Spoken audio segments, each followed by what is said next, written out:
Une Ferrari est toujours exceptionnelle. Au volant ou à l'arrêt. Très peu de voitures provoquent ces réactions.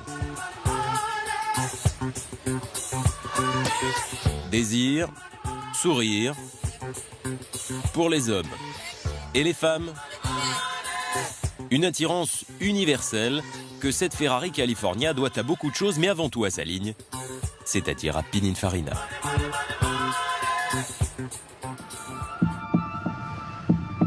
Nous sommes dans le nord de l'Italie, près de Turin. Ce long mur n'est pas celui d'une prison, il préserve une firme légendaire des regards indiscrets. Il faut montrer patte blanche pour entrer. La Ferrari nous a un peu aidés. Vous allez découvrir l'intérieur de la maison de design la plus célèbre au monde. Une dynastie débutée il y a 70 ans sous le nom de Farina et toujours dirigée par le petit-fils du créateur.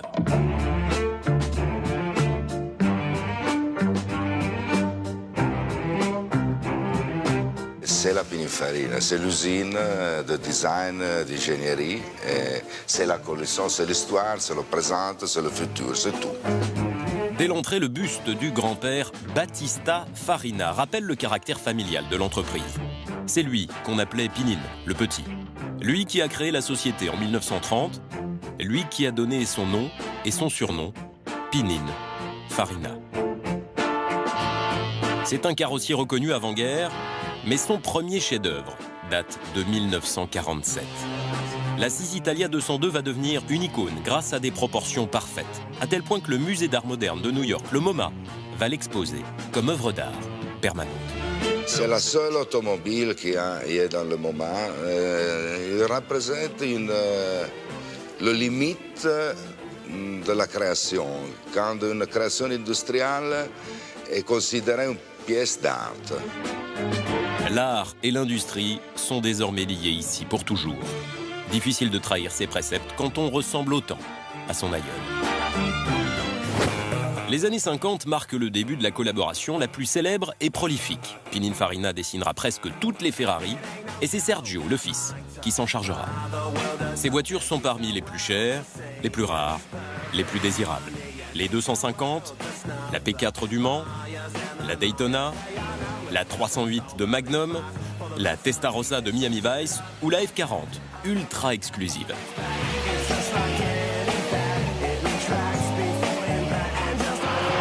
Secondes, 7 dixièmes pour atteindre 100 à l'heure, à peine plus de 12 secondes pour monter à 200, 321 km/h en pointe, pas de doute, la F40 est bien la voiture la plus brillante et la plus rapide du monde. Tout ont marqué leur époque, le style Pininfarina s'impose comme la référence. Simplicité de ligne, simplicité de forme, harmonie des proportions, c'est-à-dire du vide et du plein, et, si vous voulez, un respect de la fonction de l'objet. L'image de l'entreprise semble liée au luxe, à l'exclusivité, au sport. Mais n'oubliez pas que Pininfarina a également dessiné un grand nombre de Peugeot. La 403, la 404, le Coupé 504, la 405, la 306, le Coupé 406. Des best-sellers essentiels pour le constructeur français, et là encore, qui font référence. Une ligne Pininfarina, c'est toujours un plus parce que, je ne sais pas si c'est le nom, mais le résultat est toujours réussi. De nombreux constructeurs ont fait appel à Pininfarina. Ferrari, Peugeot, Lancia, Alfa, General Motors. Il est donc impératif de respecter les secrets industriels de chacun. Pour cela, l'entreprise a construit ses bureaux comme un coffre-fort. Vous pénétrez au cœur du centre de design. Les cloisons mesurent près de 4 mètres de haut, les vitres sont opaques, les postes de travail sont éloignés les uns des autres. Confidentialité. J'ai envie d'en savoir un peu plus. Là, c'est quelle nationalité le constructeur pour lequel vous travaillez? Là, en ce moment, on a de l'Asie extrême, je dirais. L'Asie extrême. Et là? Là, c'est surtout de l'Italie très rouge. Mais Pininfarina travaille aussi sur ses propres concept cars. Et dans ce cas, les designers se retrouvent ici, crayon en main, pour échanger leurs idées. Et regardez bien le modèle étudié, vous le connaissez sûrement. On va peut-être faire évoluer un peu l'objet pour le rendre encore plus faisable et réaliste dans l'éventualité de construire une mini-série peut-être de 5 ou 6 exemplaires. Ça veut dire que la Sergio qu'on a vue à Genève a une chance peut-être de se retrouver dans les rues. C'est bien ce qu'on rêve, ce qu'on souhaite. C'est un scoop. La Sergio, c'est l'une des vedettes du Salon de Genève de mars dernier. Un coupé Ferrari qui retrouve les plus belles courbes de l'entreprise. Et il ne manque pas grand-chose avant une version de série. Ici, on est plein d'espoir à l'idée de la produire. Ah, ça change de la Ferrari, hein. C'est aussi ça, Pininfarina, c'est les voitures électriques. Le centre de design livre des modèles électriques clé en main. Alors, c'est pour quel constructeur celui-là? On verra bien. Par exemple, c'est ici que Bolloré est venu commander sa Blue Car. Oui, la Blue Car, la voiture de l'Autolib à Paris. Elle a été dessinée et conçue chez Pininfarina. C'était extrêmement important pour nous d'avoir une caution et de pouvoir avoir un designer qui a travaillé pour les plus grands, qui a travaillé pour Ferrari, pour Peugeot, et pour qu'il puisse nous apporter son expertise en termes de design pour construire et nous aider à fabriquer ces voitures électriques. S'allier à Pininfarina est un gage de prestige et de succès. D'autres marques l'ont compris et pas que dans l'automobile. Machine à café, chaussures de ski, brosse à dents, flacons de parfum, casque et même torche olympique. Oui, Turin a accueilli les Jeux Olympiques d'hiver en 2006. Pininfarina se devait d'y participer.